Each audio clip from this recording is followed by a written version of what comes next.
Ever care হাসপাতালের সামনে আছেন আমাদের সহকর্মী মনিরুল ইসলাম মিন্টু। সবশেষ তথ্য জানতে আমরা এখন সরাসরি যুক্ত হচ্ছি তার সঙ্গে। মিন্টু, সকাল থেকে আপনি আমাদেরকে নানা খবরাখবর জানাচ্ছেন। এভার কেয়ার হাসপাতালে ঠিক এখন কি অবস্থা, সেখানকার বাইরে নেতাকর্মীরা কি বলছেন, সব মিলিয়ে নিশ্চয়ই আমাদেরকে জানাবেন। ভবনের দক্ষিণ প্লাজায় বেগম খালেদা জিয়ার জানাজা অনুষ্ঠিত হবে, ফলে এই মুহূর্তে নেতাকর্মীদের যে চাপ কিছুটা কম রয়েছে এভার কেয়ার হাসপাতালে, কিন্তু এরপরও বিভিন্ন শ্রেণী পেশার মানুষ, শুধু বিএনপি নেতাকর্মী নয়, তারা আসছেন এবং শোক জানাচ্ছেন।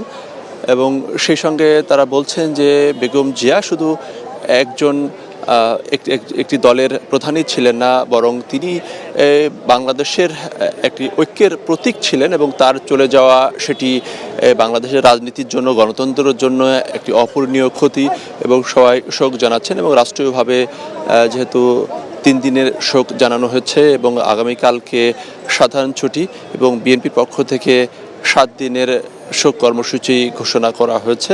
এবং সকাল থেকেই বিএনপি নেতা কর্মী তো বটেই, অন্যান্য রাজনৈতিক দলের নেতারা তারা এভার কেয়ারে আসছেন এবং শোকসন্তপ্ত পরিবারের পাশে এবং দলের পাশে তারা থেকে তারা শোক জানাচ্ছেন। কিছুক্ষণ আগেই নাগরিক ঐক্যের মাহমুদুর রহমান মান্না তিনি কথা বলেছেন, এবং তিনি যেটি বলেছেন যে বেগম জিয়ার যে দীর্ঘ রাজনৈতিক যে আদর্শ, সেই আদর্শকে ধারণ করে যুগ যুগ সামনের দিনগুলোতে যে রাজনীতি চলবে, সেই রাজনীতি অনুপ্রেরণা হয়ে থাকবেন।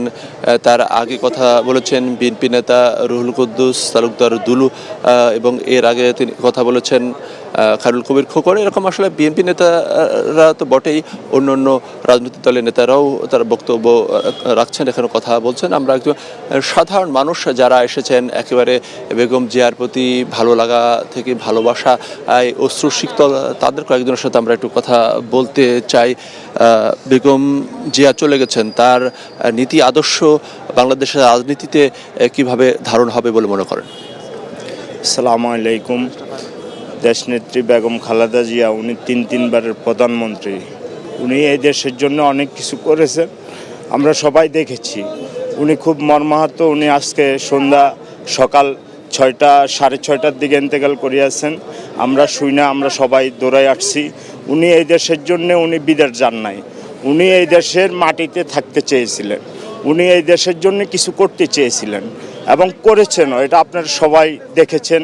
উনি এই দেশের জন্য ওনার ছেলেকে হারিয়েছেন, জামাইকে হারিয়েছেন। আমাদের তারেক রহমান সাহেব, উনি দেশের বাইরে ছিলেন, আজকে 17-18 বছর পরে উনি ফিরে আসছেন। উনি যদি তারেক রহমানের সাথে বসে একদিন মিটিং করতে পারতো, তাহলে আমরা খুব গর্বিত হইতাম, আমরা খুব আনন্দ পাইতাম। সাধারণ নেতাকর্মীরা তারা আসলে বলছেন যে বেগম জিয়ার এই সময় যে চলে যাওয়া, সেটি একটা রাজনীতির জন্য, দলের জন্য অনেক ক্ষতি, কিন্তু তার যে অবদান, সেই অবদানকে তারা ধারণ করে সামনে যে রাজনীতি, সেই রাজনীতিকে এগিয়ে নিয়ে যাবেন, এবং সেটি তারেক রহমানের নেতৃত্বে।